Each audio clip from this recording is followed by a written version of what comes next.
نحمده ونصلي علی رسولہ الکریم اما بعد۔ ترجمے والے قرآن پاک کا صفحہ نمبر 881، 24واں پارہ، سورہ مؤمن، 5واں رکوع، آیت نمبر 43 تا 46۔ اعوذ باللہ من الشیطان الرجیم، بسم اللہ الرحمن الرحیم۔ لا جرم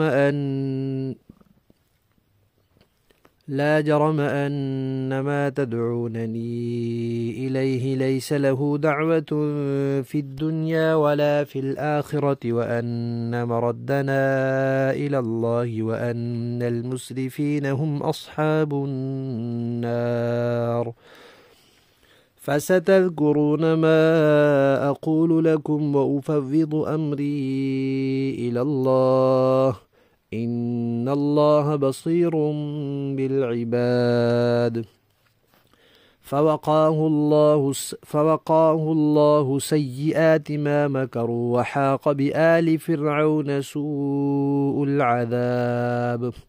النار يعرضون عليها غدوا وعشيا ويوم تقوم الساعة أدخلوا آل فرعون أشد العذاب۔ صدق اللہ العظیم۔ فرعون کے دربار میں اس کے ولی عہد اور اس کے چچا زاد بھائی مرد مومن کی تقریر چل رہی تھی۔ اب اس کے آخری جملے ہیں۔ انہوں نے فرعون اور اس کے درباریوں سے کہا کہ یہ جن چیزوں کی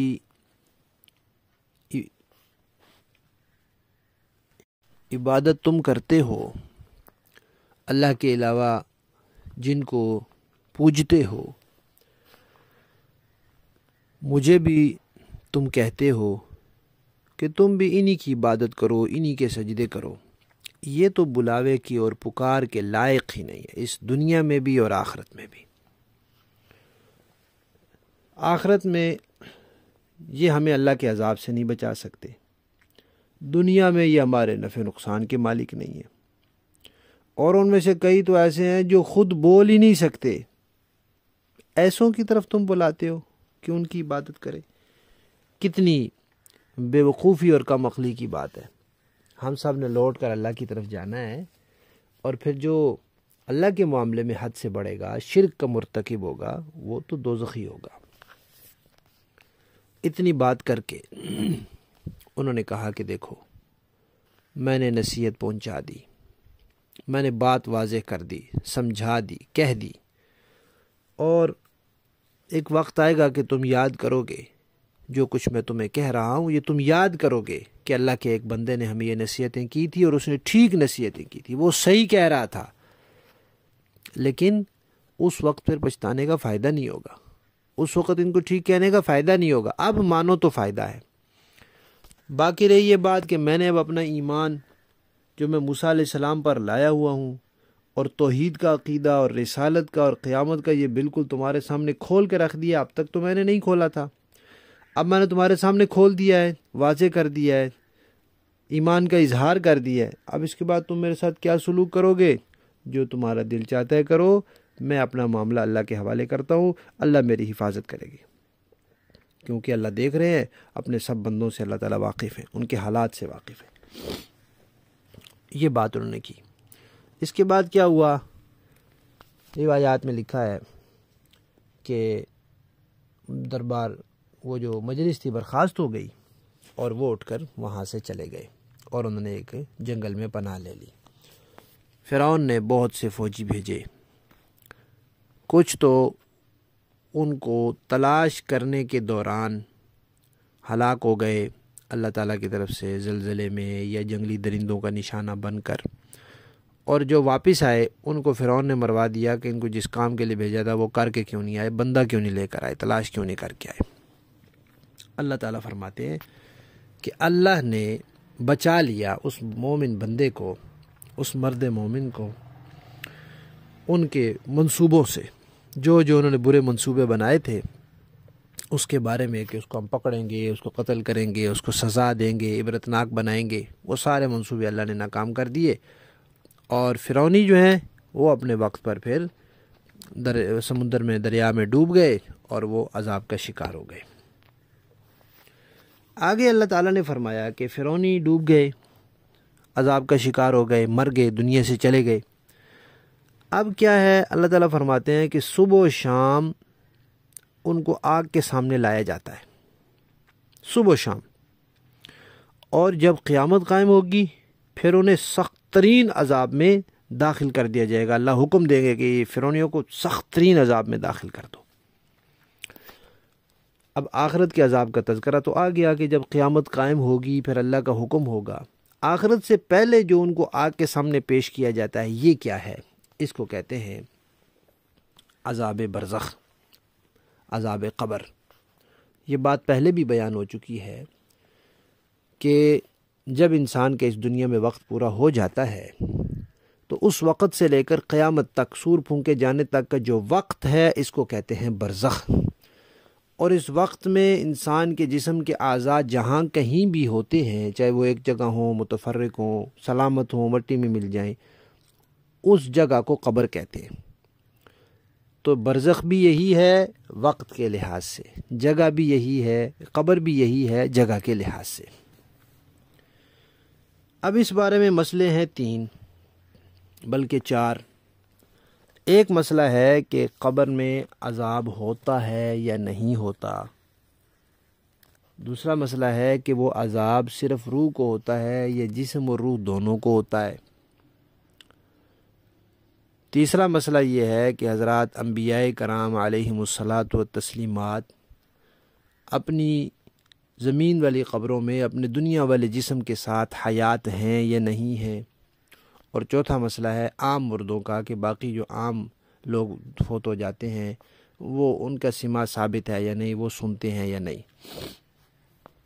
تو پہلا جو مسئلہ ہے وہ تو قرآن سے ثابت ہے، یہ یہاں اس آیت میں بھی ہے، اور نوح علیہ السلام کی قوم کے بارے میں بھی ہے، ادخلوا فاغرقوا نارا، کہ جیسے ان کو اللہ نے اغرقوا فادخلوا نارا، کہ اللہ نے ان کو پانی میں ڈبو دیا اور پھر اس کے فوراً بعد اللہ نے آگ میں داخل کر دیا۔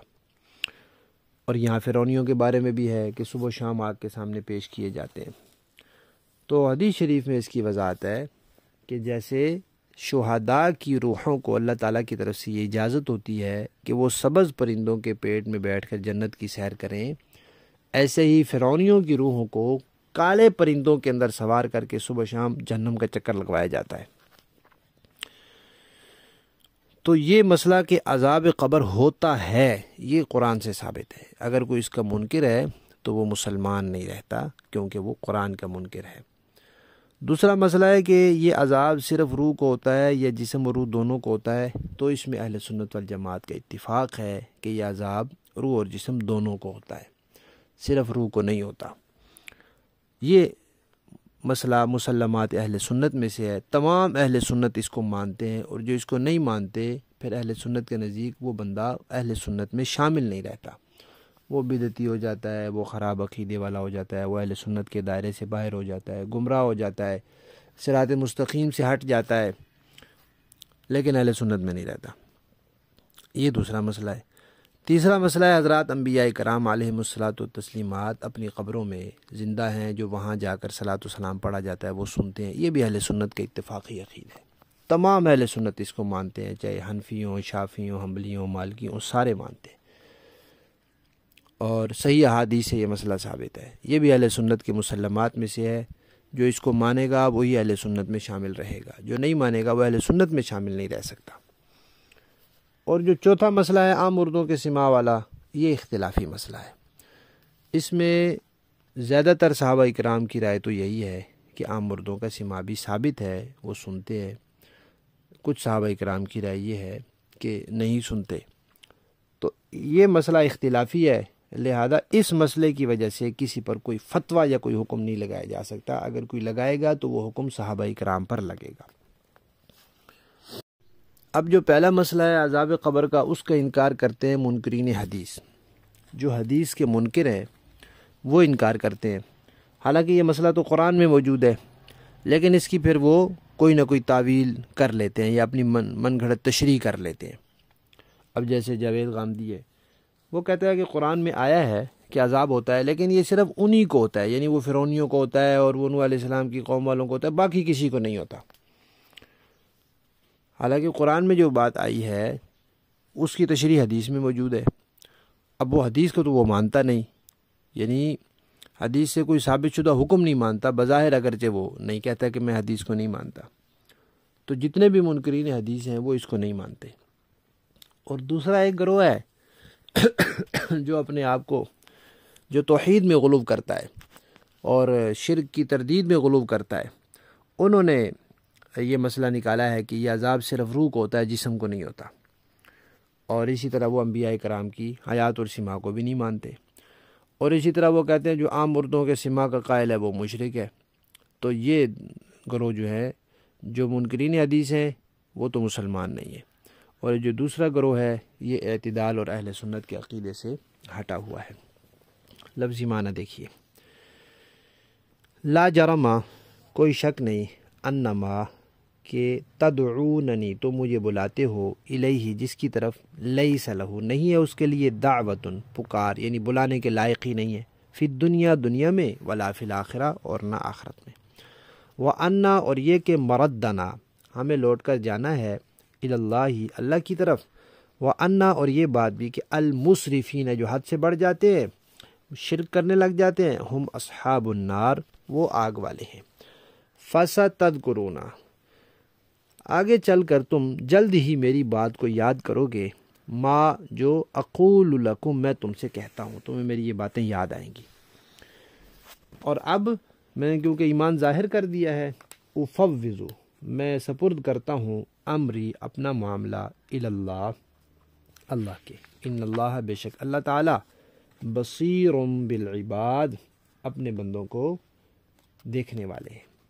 فوقع، تو بچا لیا اللہ نے، ہو، اس مرد مومن کو، ہو اللہ، اللہ نے، سیئاتی، برائیوں سے، ما، ان کی، مکرو، جو انہوں نے کی فرعونیوں نے، وحاقہ، اور گھیر لیا، بآل فرعون، آل فرعون کو، فرعونیوں کو، سوء العذاب، برے عذاب نے۔ النار، آگ، یعرضون، وہ لوگ پیش کیے جاتے ہیں، علیہا، اس آگ کے سامنے، غدواً، صبح کو، وعشیاً، اور شام کو، ویوم، اور جس دن، تقوم الساعہ، قائم ہوگی قیامت، تو کہا جائے گا، ادخلو، داخل کرو، آل فرعون، فرعونیوں کو، اشد العذاب، سخت ترین عذاب میں۔ با محاورہ دیکھیں جی، لا جرم ان ما تدعونني اليه ليس له دعوة في الدنيا ولا في الآخرة وان مردنا الى الله وان المسرفين هم اصحاب النار۔ سچ تو یہ ہے کہ جن چیزوں کی طرف تم مجھے بلا رہے ہو وہ کسی دعوت کے اہل نہیں ہیں، نہ دنیا میں نہ آخرت میں، اور حقیقت یہ ہے کہ ہم سب کو اللہ کی طرف پلٹ کر جانا ہے، اور یہ کہ جو لوگ حد سے گزرنے والے ہیں وہ آگ کے باسی ہیں۔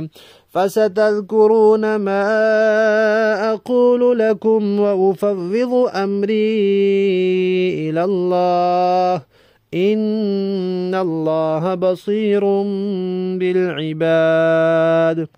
غرض تم ان قریب میری یہ باتیں یاد کرو گے جو میں تم سے کہہ رہا ہوں، اور میں اپنا معاملہ اللہ کے سپرد کرتا ہوں، یقیناً اللہ سارے بندوں کو خوب دیکھنے والا ہے۔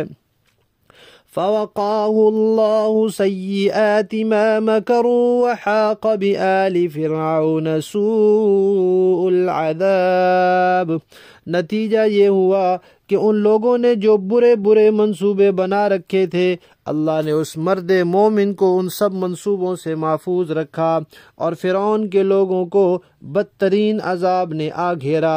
النار يعرضون عليها غدوا وعشيا ويوم تقوم الساعة ادخلوا آل فرعون اشد العذاب۔ اور جس دن قیامت آ جائے گی، آگ ہے جس کے سامنے انہیں صبح و شام پیش کیا جاتا ہے، اور جس دن قیامت آ جائے گی اس دن حکم ہوگا کہ فرعون کے لوگوں کو سخت ترین عذاب میں داخل کر دو۔ صدق اللہ العظیم۔